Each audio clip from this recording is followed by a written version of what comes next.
March 30 Russia இந்த டொனின்கா பகுதியில இருந்து யாசாபோரிவ்கா இந்த பகுதியில் இருக்கக்கூடிய அந்த புறநகரங்கள், அந்த பார்த்தாலே தெரியும் மரவரிசைகள் அதிகமா இருக்கும்.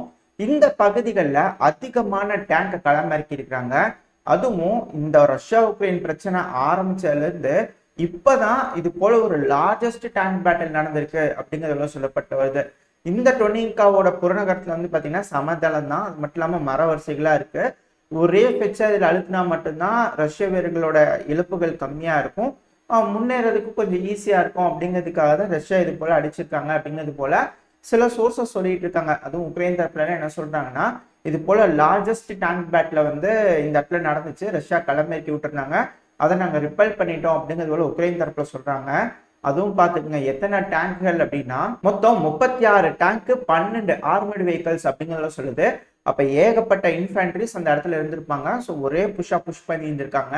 இதை வந்து ரிப்பல் பண்ணிட்டோம் அப்படின்னு உக்ரைன் தரப்புல சொல்றாங்க.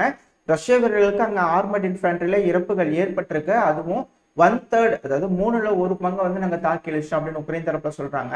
இது வந்து கம்ப்ளீட் இன்டெலிஜென்ஸ் ஃபெயிலியர் அப்படின்னு உக்ரைன் தரப்புல சொல்லாலும், ஆனா அதுக்கப்புறம் சில விஷயங்கள்லாம் வந்திருக்கும்ல, செய்திகள்லாம், அதெல்லாம் வச்சு பார்க்கும்போது தான் இந்த பகுதியில் என்ன நடந்திருக்கு உண்மையாலுமே அப்படிங்கிறது நம்மளுக்கு புரிய வரும். இங்க லார்ஜஸ்ட் டேங்க் பேட்டில் நடந்திருக்கு தான். ரஷ்யா இது போல ஹெவியான ஆர்மர்டு வெஹிக்கிளை உள்ள புஷ் பண்ணி இருந்துக்கிறாங்க. அப்படி புஷ் பண்ணும்போது யாசோபோரிவ்காவை நோக்கி போறதுக்காக அந்த புறநகரங்களில் இருக்கக்கூடிய அதிகமான மரவரிசைகளை ஒரு பிச்சில் கேப்சர் பண்ணிக்கிறாங்க. அந்த ஒரு காரணத்தினாலதான் கீழே இருக்கக்கூடிய பிரியோமிஸ்கி ஆட்டோமேட்டிக்கா உக்ரைனியன்ஸ் இவாக்குவேட் பண்ணி போயிருக்கிறாங்க. ஏன்னா வழி இல்லை, மேல அந்த மரவரிசைகள்லாம் பிடிச்சிட்டாங்கன்னா ஃபுல்லாவே பிரியோமிஸ்கி அடிக்க முடியுன்றதுனாலதான் உக்ரைனியன்ஸ் வந்து பின்வாங்கி போயிட்டாங்க. பிரியோமிஸ்கி ஆட்டோமேட்டிக்கா ரஷ்யாவோட கைப்பிடிக்குள்ள வந்துருச்சு. ரஷ்ய வீரர்களும் அந்த இடத்துல பிரியோமிஸ்கில வந்து கொடிகளை ஏற்ற ஆரம்பிச்சிட்டாங்க. அதுக்கான வீடியோ பதிவுகள் வந்துகிட்டு இருக்கு. அது மட்டும் இல்லாம நல்லா ஓப்பனா மேலே ஏறி கொடியை பறக்க விட்டுட்டு ட்ரோனுக்கு டாட்டா காட்டுறாங்க. அப்படின்னா அந்த லொகேஷன் பக்கத்துல கூட உக்ரைனுக்கு ட்ரோன் கண்ட்ரோலோ இல்லை ஸ்னைப்பர் கண்ட்ரோல் கூட கிடையாது அப்படிங்கிறது நம்மளால புரிஞ்சுக்க முடியுது. ஸோ அதிகமான முன்னேற்றம் ரஷ்யா கிடைச்சிருக்கு.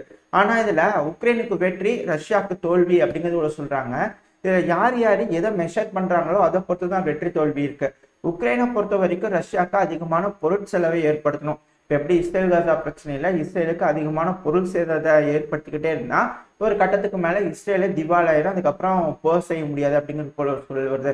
அதே போலதான் இங்க ரஷ்யாவுக்கு வந்து பொருள் செலவுகள் அதிகமாக்கிட்டே இருந்தா ரஷ்யா வந்து திவாலாயிரும் கட்டத்துக்கு மேல.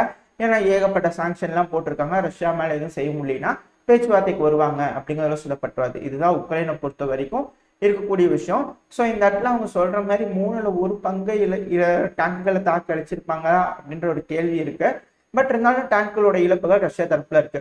ஆனா இங்க ரஷ்யா வந்து வெற்றின்னு எது பாக்குறாங்கன்னா அதிகமான பகுதிகளுக்கு முன்னேறி போய் அதிகமான பகுதிகளை பிடிச்சு எடுத்துருக்காங்க. ஏன்னா ரஷ்யாவோட நோக்கம் இதுவா இருக்கிறதுனால ரஷ்யாவுக்கும் வெற்றி தான், உக்ரைனுக்கும் வெற்றி தான் அப்படின்னு சிலர் சொல்றாங்க. ஸோ இருதரப்புல எப்படிலாம் பேசிக்கிறாங்க, என்னெல்லாம் நடக்குது அப்படிங்கிறத தெளிவாக உங்களுக்கு எக்ஸ்பிளைன் பண்ணியிருப்பேன்னு நினைக்கிறேன்.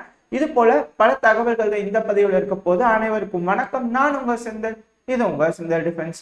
பதிவுக்குள்ள போறதுக்கு நான் நம்ம சேனல் சப்ஸ்கிரைப் பண்ணலாம், மறக்காம சப்ஸ்கிரைப் பண்ணிட்டு கூடிய பக்கத்துல இருக்கிற பெல் ஐக்கன்ல ஆல் ஆப்ஷன் சூஸ் பண்ணிக்கோங்க. அப்பதான் நம்ம எப்போ பதிவுகளை போட்டாலும் உங்களுக்கு இன்ஸ்டன்ட் நோட்டிபிகேஷன் வராது. கூடவே நம்ம சேனலும் அடுத்த வளர்ச்சியடைய உதவியா இருக்கும். எனக்கா இந்த உதவியை செய்வீங்கிற நம்பிக்கையில பதிவுக்குள்ள போயிடலாம். மொதல் செய்தியா இதுதான் பார்க்கணும்னு நினைச்சேன். பட் இதை விட ரஷ்யா உக்ரைன் பிரச்சனையில மிகப்பெரிய சம்பவம் நடந்திருக்கு. ஸோ அதனால அதை பார்த்தோம். என்னன்னா இஸ்ரேல் வந்து சிரியாவில் இருக்கக்கூடிய தமாஸ்கஸ் மேல ஒரு மிகப்பெரிய தாக்குதலை பண்ணிக்கிறாங்க. இந்த தாக்குதல் நடந்த இடம் ஈரானோட எம்பசி. அதனால ஈரானோட சில முக்கியமான நபர்கள் இறந்துட்டாங்க. முதல்ல 6னாங்க, இப்ப 7 இருக்காங்க. டைமா இன்க்ரீஸ் ஆகுது. இப்ப 7ன்னு சொல்லியிருக்காங்க. 7 நபர்கள் இறந்துருக்கிறாங்க. இது ஈரானுக்கு ஒரு மிகப்பெரிய கஷ்டகாலம் அப்படிங்கிறது புரிஞ்சுக்க முடியுது. இதுக்கு ஈரான் கண்டிப்பா ரிட்டாலியேட் பண்ணுவோம் அப்படிங்கிறத சொல்லிட்டு இருக்காங்க. ஈரான்ல வந்து பாத்தீங்கன்னா பொதுமக்கள்லாம் ப்ரொட்டஸ்ட் பண்ண ஆரம்பிச்சிருக்கிறாங்க. ஏன்னா இது போல நம்மளோட மக்கள் அங்க இறந்துருக்கிறாங்க சிரியால அப்படின்னு. ஏன்னா சிரியால இருக்கிற ஒரு ஈரானோட எம்பசி மேல தாக்குதல் பண்ணிக்கிறாங்க. ஒரு கமாண்ட் போஸ்ட் இது போல இடங்கள்ல தாக்குதல் பண்ணா ஒரு விளக்கம் கொடுக்க முடியும், ஒரு நியாயம் கொடுக்க முடியும். எம்பசி மேல தாக்குதல் பண்றதுங்கிறது ஒரு மிகப்பெரிய குற்றம். அதனாலதான் யூஎன் தரப்புல வந்து ஈரான் வந்து இமீடியட்டா வந்து ஐநா சபையை கூட்டணும் அப்படிங்கிறத சொல்லியிருக்கிறாங்க. ஸோ ஐநா சபையில ஈரான் தரப்புல இருந்து ஒரு கோரிக்கை எடுத்து வைப்பாங்க, ஒரு குற்றச்சாட்டு எடுத்து வைப்பாங்க. இஸ்ரேல் இது போல ஒரு தீவிரவாத தாக்குதலை எங்க கன்சுலேட் மேல நடத்திட்டாங்க அப்படிங்கிறது போல தீவிரவாத தாக்குதல் அப்படிங்கிறது இங்க ஹைலைட்டா இருக்கப்படும் அப்படிங்கிறது சொல்லப்பட்டு வருது. ஏன்னா ஒரு தீவிரவாத தாக்குதல் இஸ்ரேலுக்குள்ள நடந்ததுனாலதான் இஸ்ரேல் வந்து இந்த அளவுக்கு காசால அட்டாக் பண்ணிட்டு இருக்காங்க. அப்போ இவங்களும் தீவிரவாத தாக்குதல் பண்ணிக்கிறாங்கன்னா எப்படி அப்படின்றது போல கேள்வி வருது. பட் ஆனால் இதெல்லாம் தீவிரவாத தாக்குதல் கிடையாதுங்க. இவங்க அங்கே ஏதோ ஒரு இலக்கு இருக்கு, அதை நோக்கி தாக்கி அழிச்சுக்கிறாங்க அப்படிங்கிறத சொல்றாங்க. பட் இன்னும் சரிய பேர விளக்கம் வந்து இஸ்ரேல் தரப்பு வந்து கொடுக்கப்படல. அதாவது இஸ்ரேல் நடத்தினது தாக்குதல் தான், அது தீவிரவாத தாக்குதலா இல்லையாங்கிறது அவங்களோட கண்ணோட்டத்தை பொறுத்தது அப்படிங்கிறத பலரும் சொல்லிட்டு இருக்கிறாங்க.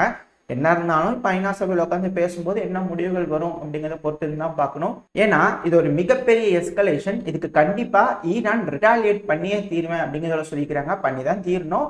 அப்படி இல்லைன்னா அவங்க மக்களே வந்து இருக்கக்கூடிய தலைமை வீக்கா இருக்கு அப்படிங்கிறத சொல்லிடுவாங்க. கண்டிப்பா பண்ணுவாங்க. அப்படி பண்ணும்போது இந்த பிரச்சனை இங்கிருந்து பெருசாயிருமா, அதாவது இந்த மிடில் ஈஸ்ட் பிராந்தத்துல மிகப்பெரிய பிரச்சனையா மாறிடுமா அப்படின்ற யோசனைகள் வருது. அப்புறம் இந்த லார்ஜஸ்ட் டேங்க் பேட்டில் நடந்தது இல்லையா, அந்த கதைக்கு வந்துடும். அதாவது இப்ப ரஷ்யா வந்து 36 டேங்க்களை இந்த டொனிங்கா பகுதியில பயன்படுத்திட்டாங்க.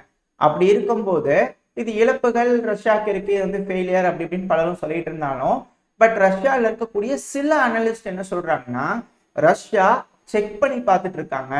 அதாவது ஒரு மிகப்பெரிய டேங்க் பட்டாளத்தை களமிறக்கி விடும்போது உக்ரைனியன்ஸ் தரப்புல இருந்து எந்த அளவுக்கான ரெசிஸ்டன்ஸ் இருக்கு. ஏன்னா எடுத்தவங்க ஒருத்தானு இது 2022 கிடையாது, எடுத்தவங்க ஒருத்தானு உள்ள வர்றதுக்கு இப்போ ஏகப்பட்ட விஷயங்கள் நடந்துருச்சு. ஸோ ரஷ்யா வந்து பார்த்தீங்கன்னா இந்த பிப்ரவரி மாதம் வந்து பார்த்தீங்கன்னா உள்ள இன்வைட் ஆகி வந்தாங்க உக்ரைனுக்குள்ள ஸ்டார்டிங்கில்.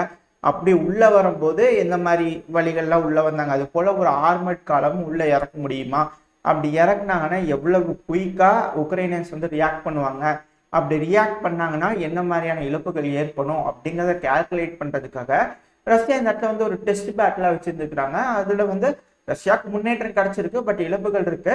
பட் ஆனா இது வந்து ஒரு பிராக்டிஸ் செஷனா இருக்கும் அப்படிங்கிறதுல சொல்லப்பட்டு வருது. இதெல்லாம் வச்சு பார்க்கும்போது இருக்கலாமோ, ஏன்னா பல நாடுகளும் சொல்லிட்டு இருக்காங்க ரஷ்யா வந்து ஒரு மிகப்பெரிய அஃபென்சிவ் ஆபரேஷன் தயாராயிட்டு இருக்காங்க, ரெடி பண்ணுவாங்கன்னு. அப்படி மிகப்பெரிய அஃபென்சிவ் ரஷ்யா பண்றாங்கன்னா கண்டிப்பா இது போல அதிகமான ஆர்மட் காலம்ஸ், அதிகமான இன்ஃபென்ட்ரிஸ்லாம் களமிறக்குவாங்க. அப்படி இறக்கும் போது எந்த அளவுக்கான இழப்புகள் ஏற்படுது அப்படிங்கிறது இதை வச்சு அசஸ் பண்ணிக்க முடியும். அதுக்கேற்ற மாதிரியான காய்களை ரஷ்யா நவுத்துவாங்க அப்படிங்கிறது புரிஞ்சுக்க முடியுது. இதோட இந்த பதிவை நம்ம முடிச்சுக்கோம். இந்த பதிவு எப்படி இருந்துச்சு, உங்களுக்கு பிடிச்சிருக்கா? பிடிச்சுன்னா லைக் பண்ணிட்டு உங்க ஃப்ரெண்ட்ஸ் அண்ட் ஃபேமிலியோட ஷேர் பண்ணிக்கோங்க. அது கூடவே மறக்காம இந்த பதிவை பத்தின உங்களோட கருத்துக்களை கமெண்ட் செக்ஷன்ல சொல்லிடுங்க. நம்ம சேனலையும் சப்ஸ்கிரைப் பண்ணலாம், மறக்காம சப்ஸ்கிரைப் பண்ணிக்கோங்க. இந்த பதிவு நல்லா இருந்திருக்கும் நம்பிக்கையில் அடுத்த பதிவில் உங்களை சந்திக்கிறேன். அது வரைக்கும் ஸ்டே சேஃப். By by.